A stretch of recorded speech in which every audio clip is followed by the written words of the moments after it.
clairement la dette africaine, par exemple, la dette extérieure, 700 milliards de dollars de dette extérieure pour l'Afrique. Est-ce que ce n'est pas un poids parfois qui empêche cette progression et ce rééquilibre là? La dette devient un déséquilibre si tu dois payer le même jour. Moi, si je suis un décideur africain, je trouve une dette de 700 milliards, comme tu dis, je dis je le paye sur 50 ans. Ça rentre dans ma capacité de production et je vais le payer progressivement. Et il n'est pas interdit de réchelonner ces dettes. Pourvu que tu prouves qu'en réchelonnant, tu peux t'en sortir. Or, pour prouver qu'en réchelonnant, tu peux t'en sortir, il faut décider de créer des richesses. Mais avant d'aller Or, le problème qui se pose à nos États, c'est qu'ils refusent de créer les richesses. C'est qu'ils refusent de promouvoir la création des richesses. C'est qu'ils refusent de promouvoir les entrepreneurs. C'est qu'ils refusent de ramener la diaspora pour leur donner les conditions de création de richesses dans le continent. Ce que la diaspora refuse lui-même de croire qu'elle est capable de créer des richesses. Voilà le problème. C'est toujours un problème intellectuel.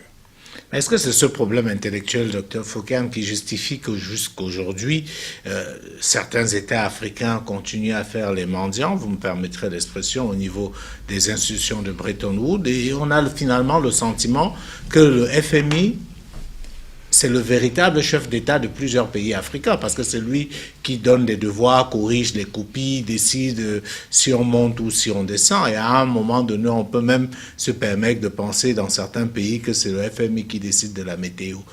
Comment on en arrive à ce niveau-là? C'est justement le problème d'éducation. Et pour moi, l'éducation,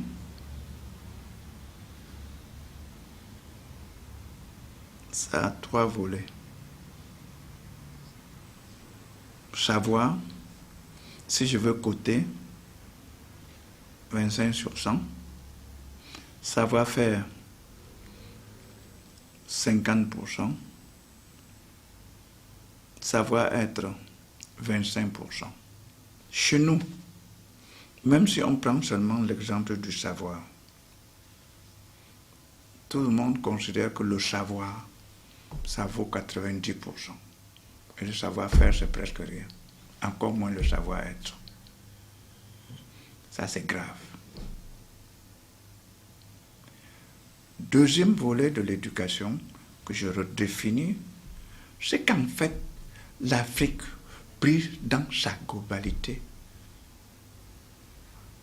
n'a jamais eu une éducation qui lui permet d'évoluer. Il s'agit d'une éducation de zombification. Expliquez-nous ça. C'est-à-dire l'éducation a pour but de vous rendre plus bête que vous n'étiez avant. On ne peut pas s'empêcher de rigoler à ça. Enfin, on va à l'école, si tant est que c'est à l'école qu'on reçoit de l'éducation, on y va justement pour être instruit, pour être, si je prends votre expression, moins bête qu'avant. Enfin, on ne va pas à l'école pour être plus bête qu'on ne l'était avant. Malheureusement, l'éducation que nous avons reçue, nous tous, nous rend à la sortie plus bête qu'avant. Expliquez ça, ce serait intéressant. Bon, je vais vous expliquer très sérieusement. Ouais. Premièrement, nous avons reçu, je vous dis d'abord l'éducation que nous avons reçue, nous tous. On a reçu l'éducation de récitation, c'est-à-dire tu dois répéter, c'est le savoir à 80%. Et après ça, on dit que tu es un savant. Or, je vous ai dit que l'éducation doit comporter au moins 50% du savoir-faire et même de savoir-être. Et je vais revenir sur chacune des parties. Bon, si cette éducation n'est que ça, et une éducation sans questionnement, c'est-à-dire on ne t'autorise pas à questionner ton éducation. On ne t'autorise pas à questionner ce qu'on t'enseigne. Autrement, tu as insulté le maître. On ne t'autorise même pas à reprendre le maître. Autrement, tu l'as insulté. Maintenant, la religion vient augmenter, appuyer l'éducation. Là encore, on ne t'autorise à rien questionner. c'est cette éducation que je considère que ça te rend plus bête qu'avant. Deuxième volet de l'éducation, c'est cette éducation d'être toi-même, c'est-à-dire le troisième volet, l'éducation. Je vous ai donné trois. Justement, oui. Oui. Cette éducation. Du savoir-être. De savoir-être.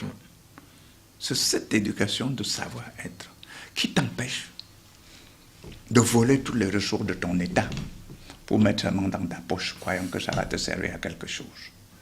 C'est cette éducation qui te permet de voir ton voisin et le considérer comme un être comme vous et qu'il a le même droit et le même devoir que vous.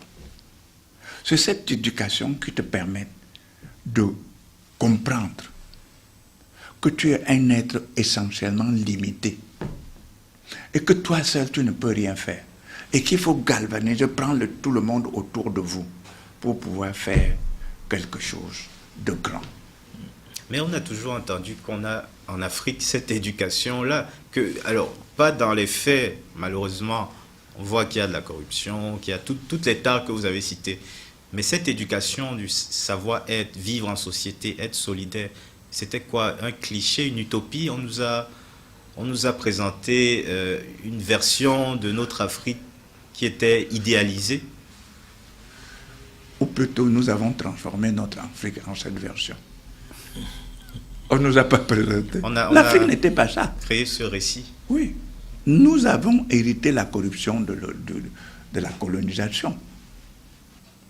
Nous avions hérité l'absence de la parole donnée de la colonisation. Il faut tout écrire, sinon c'était la parole donnée. C'est pour ça que je disais qu'on redevenait plus bête qu'avant. Parce qu'avant, je savais que la parole donnait... L'honneur. Oui, et que l'honneur... Merci beaucoup, Fabrice. Que l'honneur est quelque chose. Mais nous n'avons plus d'honneur.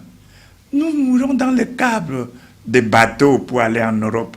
Pour chercher quoi? Pour chercher à balayer les rues. Nous sommes des médecins certifiés dans d'autres pays. Nous allons en Europe pour être des infirmiers. Où est notre honneur? Bon, c'est cette éducation que je veux, que je souhaite de tous mes voeux, que ce soit réinventé pour l'Afrique, en tenant compte de l'Africain, de sa culture, de sa langue et de son ambition. Vous nous donnez là une belle